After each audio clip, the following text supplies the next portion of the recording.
Bonsoir et bienvenue pour ce moment de partage et pour aujourd'hui, moi j'ai envie que nous prenions le texte de 1 Samuel, le chapitre 8. Et c'est un texte intéressant parce qu'il raconte-nous un peu l'histoire d'un peuple et son Dieu. Et là arrive un événement qui est triste, mais en même temps que Dieu dit à Samuel, c'est pas toi. Laisse-nous lire le texte, nous comprendre un petit peu la situation qui arrivait dans 1 Samuel 8. Lorsque Samuel devint vieux, il établit ses fils juges sur Israël. Son fils premier-né se nommait Joël et le second Abithiar. Ils étaient juges à Beersheba. Les fils de Samuel ne marchèrent point sur ses traces. Ils se livrèrent à la cupidité, recevirent des présents et violaient la justice. Tous les anciens d'Israël s'assemblèrent et virent auprès de Samuel à Rama. Et lui dirent, voici, tu es vieux, et tes fils ne marchent point sur tes traces. Maintenant, établis sur nous un roi, pour nous juger, comme il y en a chez toutes les nations. Samuel vire avec déplaisir qu'ils disèrent, donne-nous un roi pour nous juger. Et Samuel pria l'Éternel.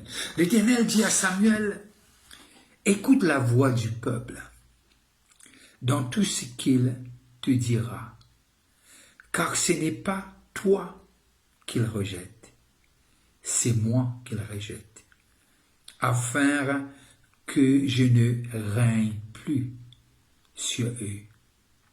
Ils agissent à ton égard comme ils ont toujours agi, depuis que je les ai fait monter d'Égypte jusqu'à ce jour. Ils m'ont abandonné pour servir d'autres dieux. On va prendre le verset 19 juste pour gagner un peu de temps. Le peuple refusa la voix de Samuel. Non, dirent-ils, mais il y aura un roi sur nous. Et nous aussi, nous serons comme toutes les nations. Et nous aussi, nous serons comme toutes les nations. Notre roi nous jugera. Il marchera à notre tête et conduira nos guerres. Samuel, après avoir entendu toutes les paroles du peuple, se raidit aux oreilles de l'Éternel. Et l'Éternel dit à Samuel, écoute leur voix, établis un roi sur eux. Et Samuel dit aux hommes d'Israël, allez-vous-en chacun dans sa ville. Que Dieu bénisse la lecture de sa parole. Et nous connaissons qui Saül qui vint les rois. Après, premier roi. Et il y a quelque chose, si je vous donne un titre, ils ont choisi l'homme pour les diriger au lieu de Dieu. Et là, une situation qui, nos pensées, nous besoin d'arriver à comprendre, et surtout qui nous pays passe par une élection, et nous connaissons que le peuple y élire un nombre de représentants et qui pour l'art comme ministre et servi le pays. Mais dans le temps de Samuel, et Samuel était juge, et là nous trouve quelque chose de ce que il était aussi prophète. Mais là, une situation levée que je trouve Samuel peut venir vieux, et ce ben enfants pas peut faire ce qu'il est faire, et ben là, nous on vit les rois comment les autres Le peuple refusa d'écouter la voix de Samuel. Non, dirent-ils, mais il y aura un roi sur nous, et nous aussi nous serons comme toutes les nations. Mais le peuple de Dieu, c'est pas n'importe quelle nation. Le peuple de Dieu, c'est une nation choisie par Dieu. Quand nous faisons l'histoire d'Abraham, nous arrivons à comprendre, et le peuple Israël aujourd'hui est un peuple choisi par Dieu, et ils ont pour leader Dieu lui-même. Est-ce qu'il me peut dire par là, est-ce qu'il n'a pas besoin de gouvernement? Non, loin de là, loin de là, loin de là. Mais simplement, nous connaissons aussi, maudit soit l'homme qui se confie en l'homme, heureux celui qui se confie en l'Éternel, son Dieu. Et là, nous arrivons à comprendre si nous mettons, la Bible dit nous, Paul dit prier pour ceux qui sont à la tête du pays. Ça, nous avons besoin de faire. C'est notre devoir en tant que chrétiens. C'est notre devoir en tant que le peuple de Dieu qui nous prier pour nos nations et prier pour le gouvernement. Mais nous devons comprendre ce texte-là, il y a quelque chose qui est passé. Je n'ai envie d'être pareil comme toutes les nations. Jamais nous pour pareil comme les autres nations. Parce que nous sommes le peuple de Dieu. On a été acquis à travers le sacrifice de Dieu. Qui veut dire, il a, comme Jean 3,16 dit nous, Dieu a tant aimé le monde qu'il a donné son Fils unique afin que quiconque croit ne périsse point, mais qu'il ait la vie éternelle. Et quand nous invitons Christ à devenir Seigneur et Sauveur, Seigneur qui veut dire prends contrôle et règne sur ma vie. Règne aussi à travers de ma vie. C'est une de mes plus grandes difficultés quand l'homme, l'Hérode, est pareil, surtout le peuple de Dieu, il a envie d'être pareil comme tous les autres peuples. Et là, nous arrivons à comprendre, c'est pas ça. Et vous comprenez ce que Jésus dit, vous pouvez envoyer un autre moi-même, lorsqu'il viendra. Il vous dirige nous à toute la vérité. Il est déjà venu. Son nom est le Saint-Esprit. C'est l'Esprit de Christ, l'Esprit de Dieu en nous. Et là, nous devons comprendre qu'il nous réussit, nous, les chrétiens, ceux qui ont accepté Jésus-Christ comme Seigneur et Sauveur, c'est nous, Dieu, il choisit nous, et aussi, et si nous lisons les écrits d'Éphésiens, nous arrivons à comprendre, on a pour tête Christ, parce qu'on est l'Église, le peuple de Dieu est l'Église de Dieu. Et c'est son Église. Alors, ce que le peuple d'Israël y fait au temps de Samuel, et là Dieu dit quelque chose, dit Samuel quelque chose. C'est pas avec toi qu'ils ont fait ça depuis qu'ils m'ont tiré de l'Égypte. Je ne lève contre moi après. Et ce refus du verset 19 du chapitre 8, le peuple refusa d'écouter la voix de Samuel. Non, dirent-ils, mais il y aura un roi sur nous. Après, quand nous lisons, nous arrivons à comprendre qui les rois là, et qui se devoir vis-à-vis des rois là, et qui les rois là pour prendre les autres. Lorsqu'on a pour roi Jésus-Christ, lorsqu'on a pour roi le Dieu lui-même, il n'est pas venu pour prendre, mais il est venu pour donner. Premièrement, ça commence à travers de son Fils, il a tellement aimé qu'il a donné son Fils unique, et maintenant il vient pour nous donner, il est le prince de paix. Si nous croire que l'homme capable d'apporter nous la paix, que l'homme capable d'apporter nous la joie, que l'homme capable d'apporter nous cette sécurité, là nous un Dieu en horreur. Est-ce qu'il me peut lever contre un peuple choisi par Dieu? Non, loin de là, loin de là, loin de là. Nous prions que Dieu accorde sagesse et grâce à tous ceux qui ont été élus par le peuple, que Dieu les accorde sagesse et que sa bénédiction repose sur eux afin qu'ils puissent diriger le peuple et l'emmener encore plus loin, économiquement et dans toutes les sphères qu'un pays a besoin de prospérer. Mais dans le texte, nous arrivons à comprendre, même si nous sommes dans un pays et un gouvernement, nous avons non seulement nos responsabilités vis-à-vis de l'autorité, nous avons une responsabilité vers notre roi, les rois des rois, le Seigneur des seigneurs, Jésus-Christ. Et me content toujours ce somme première, heureux celui qui ne marche pas, qui ne s'arrête pas, qui ne s'assied pas en compagnie de moqueurs, mais qui trouve son plaisir dans les principes que Dieu a établis. Et ces gens-là seront comme des arbres plantés près d'un courant d'eau qui donnent leurs fruits dans une saison et les feuillages ne se flétrissent point et tout ce qui se toussait. Tout ce qui se toussait pour être béni. Mon penser, le peuple d'Israël fait une grande erreur en refusant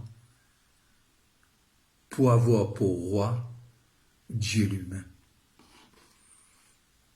Dieu lui-même. Et alors, mon pensée qui nous besoin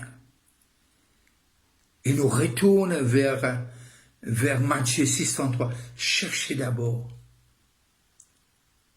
Mets Dieu en premier. Confie l'Éternel dans toutes tes voies.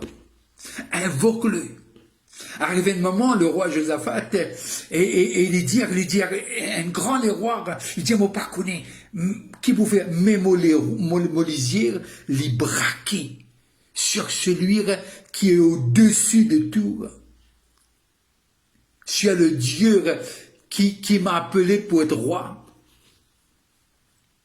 Alors, durant ce moment, nous, Mauriciens, nous, l'Église à Maurice, qui nous capable vraiment, nous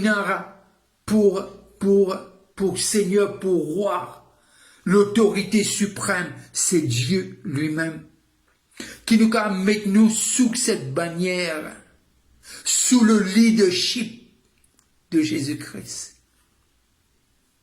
Moi, pensez déjà, sous le leadership de Jésus-Christ, nous pouvons être meilleurs citoyens. Nous pouvons être bons citoyens.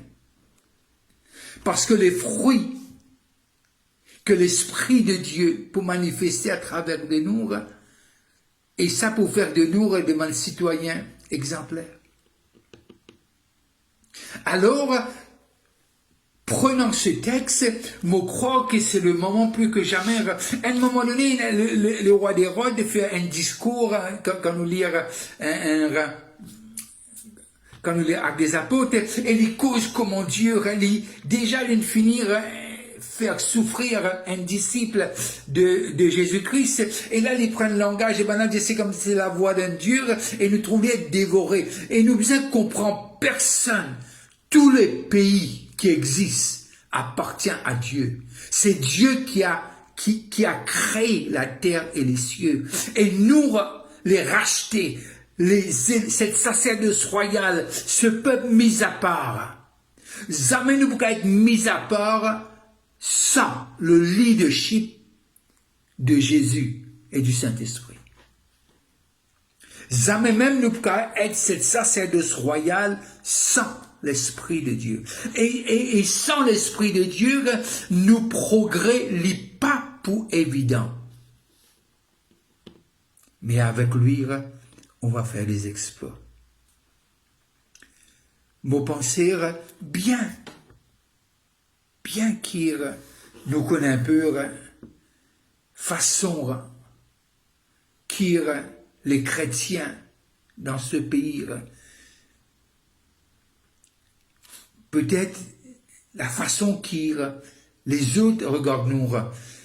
Et mon penser qui Jean 3, 18 met clair. Par l'amour de nos actes sont empreints, le monde saura que nous avons pour roi Jésus-Christ. Ça c'est ma version. Au fait qu'il dit, par l'amour de vos actes sont empreints, le monde saura que que vous êtes mes disciples. Les disciples de qui? Les disciples de Jésus-Christ. Alors, qui nous capable de crier vers Dieu pour sa bénédiction sur ce nouveau gouvernement et prier qui nous capable d'être cette lumière qui brille et ce sel qui donne du goût. Et nous capables d'être comme des Joseph et comme des Daniel dans ce pays. Et qui Dieu sait bénir. Déjà, il y en a ceux et celles qui servent Dieu et qui ont été élus. Et je suis sûr, prions pour eux. Et surtout que nous, chacun d'entre nous, c'est quelque chose de subjectif, c'est quelque chose de personnel. Que Dieu puisse s'asseoir sur le trône de notre cœur. Parce que c'est lui qui nous a choisis. C'est lui qui nous a mis à part. Celui qui a payé le prix. C'est lui qui nous a transférés de la mort à la vie. Celui qui a écrit notre nom dans le livre de vie. Celui qui viendra nous chercher bientôt. Celui qui veille sur nous jour et nuit. C'est de lui qui l'identité est sortie. Bien qu'on est citoyen de ce pays, on est aussi citoyen du ciel, vivant sur la terre. On est dans ce monde, mais pas de ce monde. Alors, c'est pour cela, lorsque vous pensez, quoi partager? Et ce texte m'est venu, et là je dis, Seigneur, non, on ne va pas être comme le peuple d'Israël d'antan. On va dire, Seigneur, non seulement on va se soumettre à toi, et aussi on va se soumettre à celui que toi tu as établi pour nous diriger. Peu importe où vous êtes. Celui qui, le saint don ministériel qu'il a établi. Et qu'on puisse se soumettre à son esprit, à sa voix et à ses directives. Et je suis sûr et certain que chacun d'entre nous, tous ceux qui font partie de cette sacerdoce royale, tous les élus, on a notre part et notre contribution pour l'avancement de ce pays. Et je pense, c'est par l'amour de nos actes sont empreints. Ça doit être flagrant. Et je pense, comme un ami m'a dit, et quelqu'un que j'apprécie il me dit, Vishnu, Dieu ne nous a pas appelés pour de la lumière dans l'église. Dieu nous a appelés pour de la lumière en dehors. Et cet homme, avec quelle sagesse, il m'a dit ça et cela, mais resté gravé en moi. Alors, que chacun d'entre nous capables, non seulement prier pour nous, pour nos familles, mais prier pour nos nations. Prier pour ce nouveau gouvernement. Prier que la paix de Dieu règne. Priez que vraiment les trésors cachés dans nos eaux ou bien dans nos terres soient révélés. Et afin que le pays puisse avancer. Que Dieu bénisse Maurice. Que Dieu bénisse nos patries. Que Dieu bénisse chacun d'entre nous, chaque citoyen de cette île. Que Dieu vous bénisse. Parce qu'il est le Dieu qui est venu, pas pour juger, mais pour sauver, pour libérer et pour bénir. Alors, je dois prendre congé de vous, mais je veux vous dire là où vous êtes, n'arrêtez pas de prier pour ce pays. N'arrêtez pas de prier pour chaque personne que Dieu a mis pour nous gouverner. Mais c'est que notre première responsabilité, c'est chercher d'abord le royaume de Dieu et sa justice. De le mettre en premier dans nos cœurs, dans nos vies, dans nos projets. Et il aplanira nos sentiers. Que Dieu vous bénisse. Si vous passez à table, je veux vous dire bon appétit. Et si vous avez un moment, priez pour moi et ma famille. Que Dieu vous bénisse. Restez connectés et je suis sûr et certain. Et n'oubliez pas, dimanche, on se rencontre à 10h.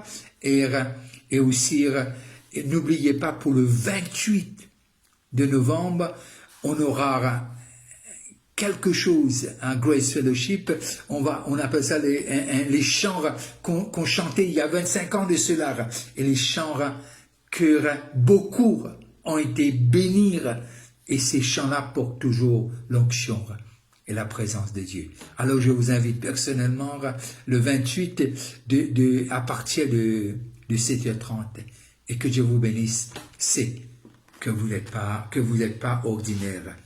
Vous êtes spécial parce que Dieu vous a choisi. Bye bye et restez connectés.